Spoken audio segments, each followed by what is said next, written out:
இந்த 7 நாட்களிலே நான் ஒரு ஆத்துமாவுக்காவது ஆண்டவர் பற்றி சொன்னேன் அப்படிங்கிறேங்க. சரிங்களா? நான் இந்த வாரத்தில் 7 நாட்களில் ஒருத்தருக்காவது நான் ஆண்டவர் பற்றி சொன்னேங்கிறவங்க கை தூக்குங்களை பார்ப்போம்.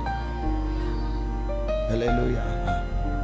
மிச்சமெல்லாம் கையில் கீழே இருக்கு. நம்ம ஒருத்தரையுமே பார்க்கல இல்லைங்களா? தனி தீவில் தான் நாம் வாழ்கிறோம். தனி தீவில் தான் வாழ்கிறோம். சரிங்களா? இல்லை, நம்மை சுற்றி எத்தனையோ, சரிங்களா, எத்தனையோ நம்ம சொந்த பந்தத்தோடு பேசுகிறோம். சொந்த பந்தத்தோடு பேசும்போது நம்ம ஆண்டவர் பற்றி சொல்லணும். அல்லேலூயா. என் பெரிய தங்கச்சியோடு பேசினேன். நான் சொன்னேன், உன் குடும்ப பிரச்சனையெல்லாம் மாறணும்னா ஜெபம் பண்ணு, ஆண்டவரை சார்ந்துக்கோ, கர்த்தர் உன்னை நடத்துவார். அல்லேலூயா. என் தம்பி மனைவியோட பேசும்போது சொன்னேன், ஜெபம் பண்ணுனா எல்லாவற்றையும் கர்த்தர் மாற்றுவார். அல்லேலூயா.